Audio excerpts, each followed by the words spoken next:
Years of hard work have gone into dreaming, planning, writing grants, working with all kinds of construction entities, and we are so excited with everyone else that the Central Square Auditorium is going to be redone, and when it's done, it's going to be beautiful.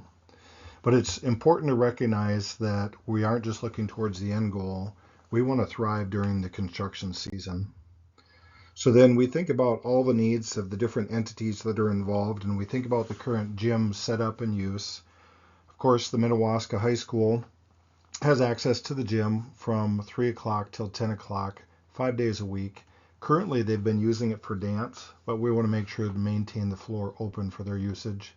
3 pickleball courts are often used throughout the winter, and there's a season where crossover basketball has been played there for once a week for 6 weeks.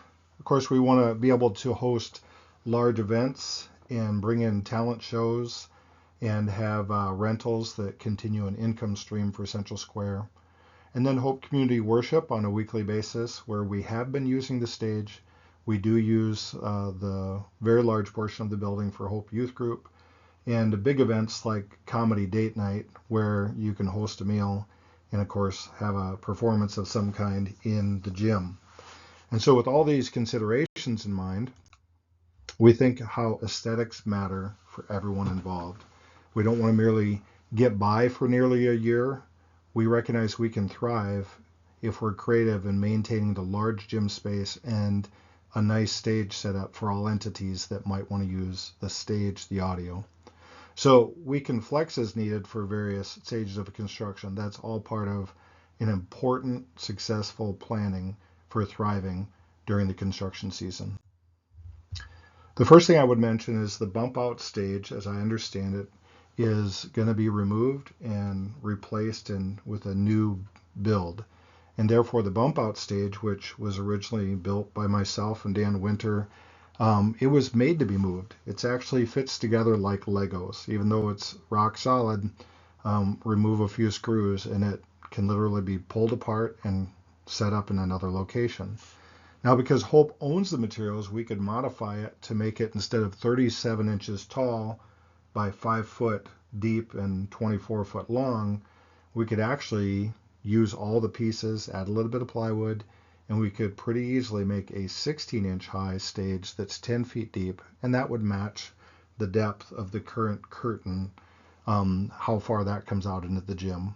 And the legs would, of course, need to be padded with carpet to protect the gym floor, so there'd be no concern about injuring the floor.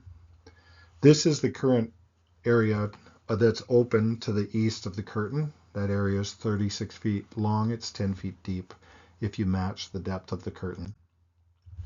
Now, notice it jumped right in there. There's inserted an equivalent of a 24-foot wide. That's a cut and paste photo of the front edge of the current bump out stage, and it shows what it would look like in that 36-foot space.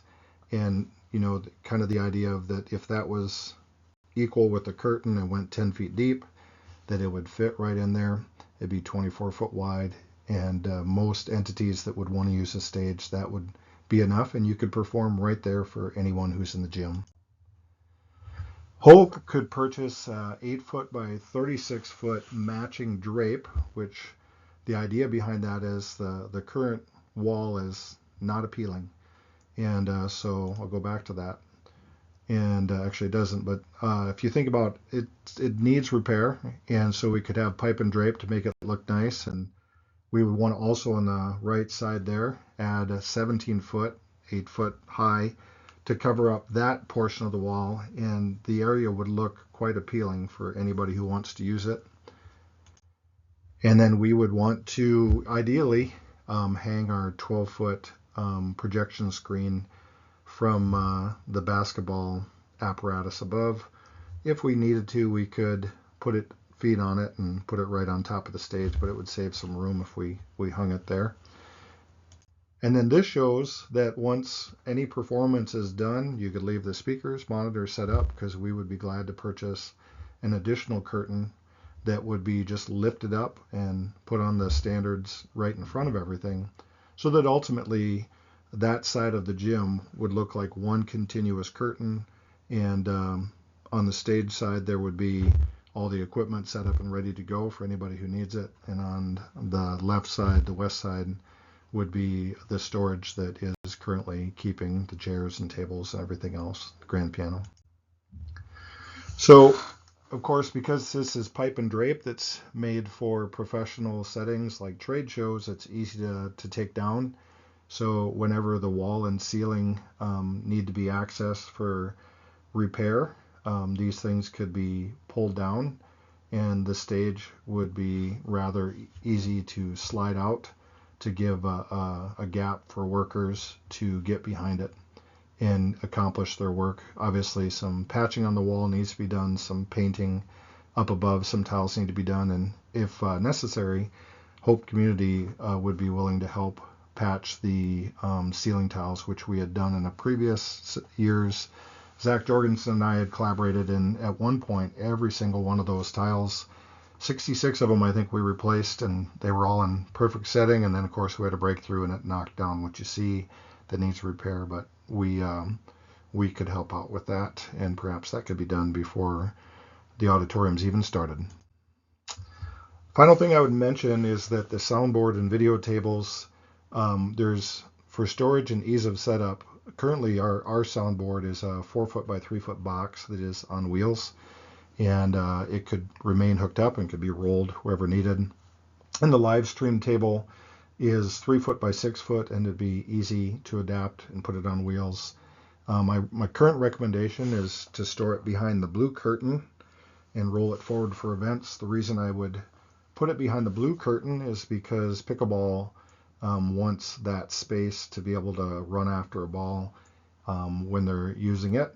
And so it'd be ideal if you wanted 3 courts always available, that it would be kept there. Otherwise, it could be kept between the blue curtain and the tail end of that black curtain before it curves out. I could show you that in person, be a little more understandable. But I would recommend for the interim 1 shared soundboard. And if we used Hope's soundboard, we use it the most, obviously. Then for Central Square events, we could just simply recruit a Hope Community trained sound person to run the board for your events. Or you could use our board too, but you might find it very helpful to have someone who knows our board to run it for you. And so finally, this slide is to show there are these 2 doorways. The one on the left, of course, goes to the north staircase that's not improved yet, but will be. And then the one on the right is the loading room.